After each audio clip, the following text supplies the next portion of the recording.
9 de la mañana con 59 minutos. Momento de cuestionarnos todos, ¿no? Estos recientes casos de violencia hacia niños, niñas y adolescentes ponen de manifiesto y nos hacen reflexionar en torno al alcance que tiene la patria potestad. ¿Cuáles son las responsabilidades de los padres? ¿En qué casos se pueden perder? Es parte de lo que abordaremos en esta columna legal de la mano del doctor Pablo Schiava, que le agradecemos muchísimo que nos acompañe. ¿Cómo le va? Muy buenos días para todos. Bueno, es un placer acompañarlos de vuelta, agradecer como siempre a la producción del canal, que nos da la oportunidad de acompañarlos en una nueva temporada acá en Canal 10. Y bueno, estamos a las órdenes para tratar de, evacuar todas las dudas, consultas e intercambiar con ustedes. Bueno, hay muchos casos, como mencionábamos, que ponen sobre el tapete el alcance que tiene la patria potestad. ¿Qué podemos ir advirtiendo al respecto? Bien, la patria potestad como conjunto, con caracterización, digamos, es el conjunto de derechos y deberes que tienen los padres respecto de sus hijos. O sea, eso tiene que ser entendido, digamos, en forma amplia, porque el concepto que se guarda un poco es el de la guarda jurídica. No necesariamente tienen que ser padres biológicos, pueden ser padres legales, pueden ser tutores, curadores, etc.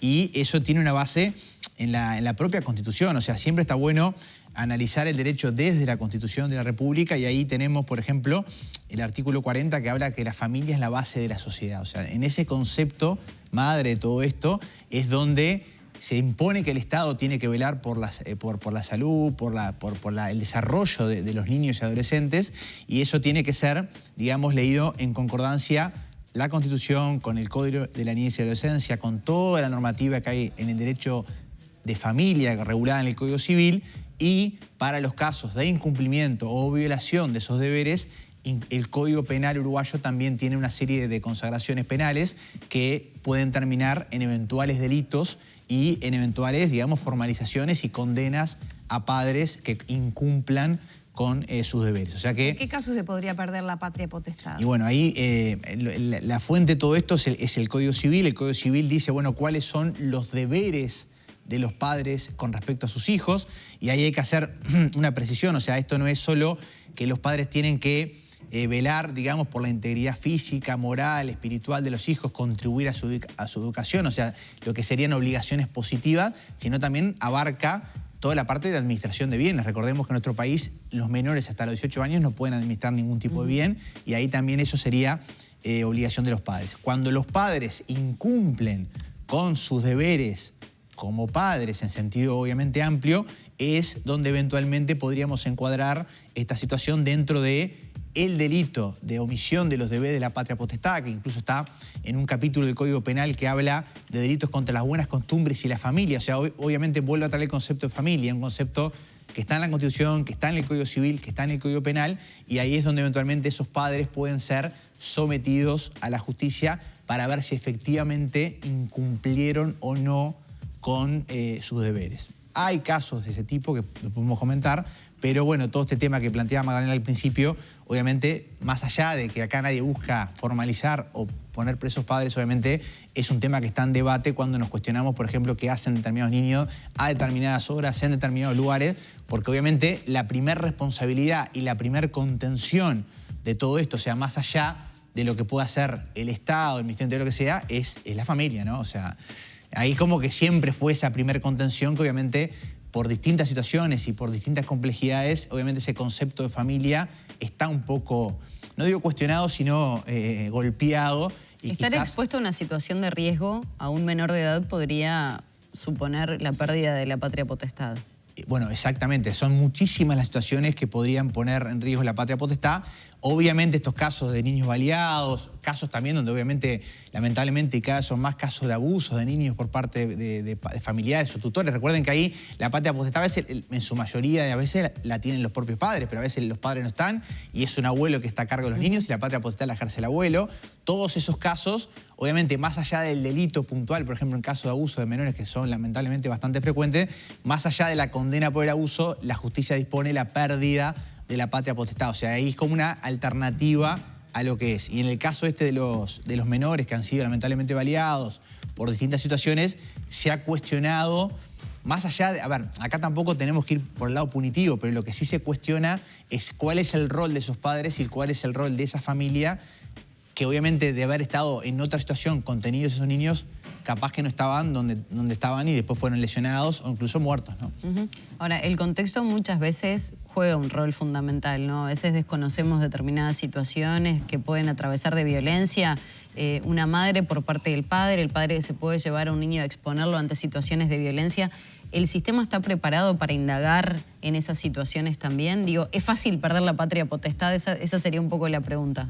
A ver, no es fácil perder la patria potestad porque obviamente la patria potestad es el vínculo primario entre un menor y sus progenitores. Obviamente hay distintas situaciones o distintos contextos donde a veces la figura del padre no está, que es muy común, donde a veces la madre tiene que salir a trabajar todo el día y esos niños el tema es con quién se quedan y ahí es cuando empiezan los problemas. O sea, acá no, y ahí yo creo que tenemos, Uruguay en eso se puede destacar, no solo en este gobierno, sino también en los anteriores, hay una especie de tejido social, un tejido donde el Estado está presente, que es, por ejemplo, controlar que esos niños vayan a la escuela, controlar que esos niños vayan a los controles de salud que son obligatorios, y de ahí vos tenés toda una red pública que trata de contener, y creo que muchos casos de estos se evitan por esa red. Porque, por ejemplo, si un niño empieza a faltar a la escuela, hoy las escuelas tienen la obligación de reportarlo. Eso no es que queda solo en la escuela.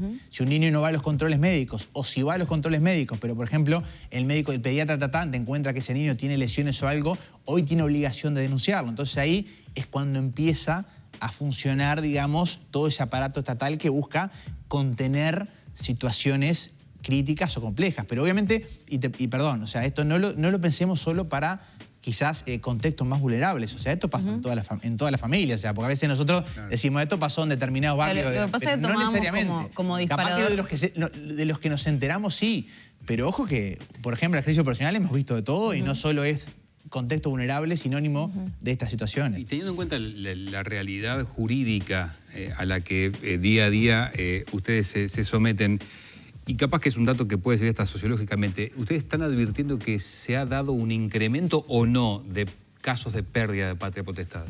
Yo creo que, a ver, ahí capaz que habría que tener, Alfredo, yo tengo una percepción, o sea, no tengo números estadísticos.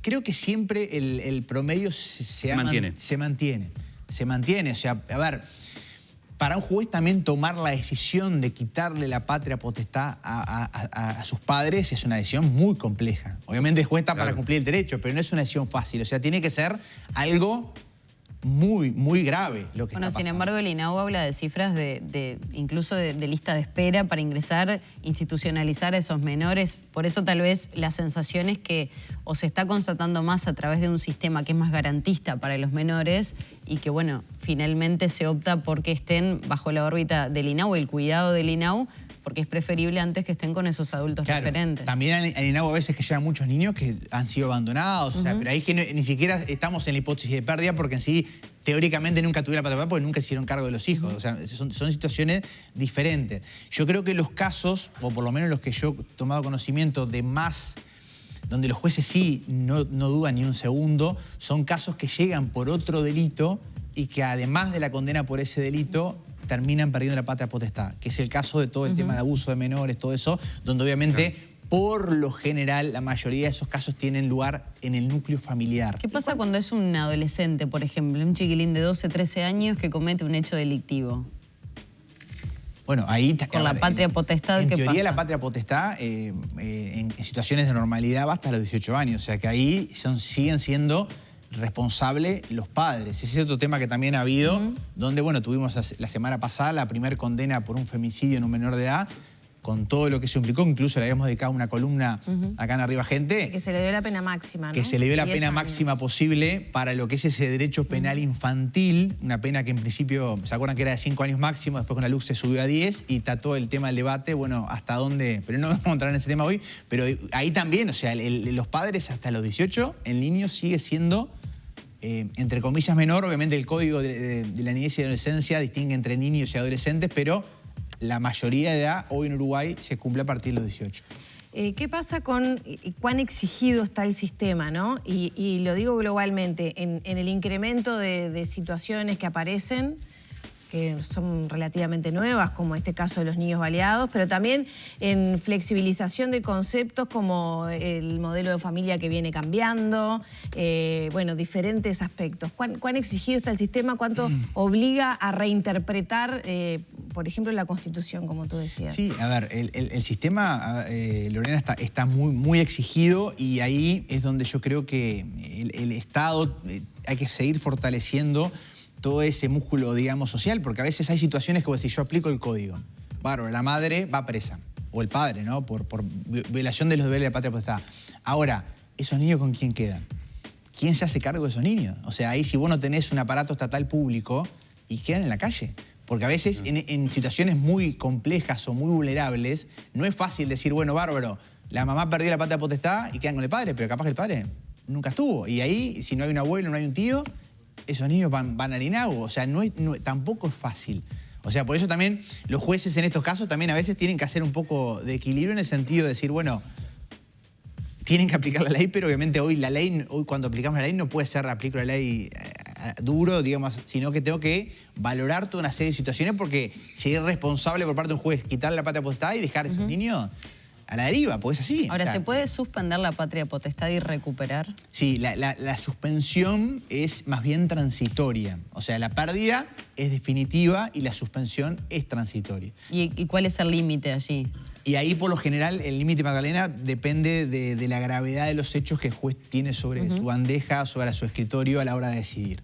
Pero por lo general son más los casos de pérdida que de suspensión. O sea, que habría que ver una estadística firme, pero cuando se pierde y ya no hay retorno. Es todo un tema. En la salud, por ejemplo, se vive mucho, por ejemplo, historias que han trascendido, por ejemplo, en el Pereira, que es el centro de referencia a nivel de pediatría, que, bueno, a veces pasa que tienen que internar a un menor y los padres no están y se lo llevan para casa, y después hay todos equipos sociales que trabajan para que ese niño tenga la atención debida. O sea, por eso insisto, o sea, más allá en estos casos de lo que la ley está clara, dijimos Constitución, dijimos Código Civil, dijimos Código Penal, es muy importante trabajar en equipos multidisciplinarios para generar, primero, conciencia social y acá el centro son los niños. O sea, si nosotros perdemos el eje de que el centro son los niños, no entendemos nada. O sea, que ahí lo importante es ver cómo quedan esos niños el día después, si sus padres, por ejemplo, pierden la patria potestad, entre otras cosas. Pablo, gracias. Muchas gracias a ustedes. Buena jornada.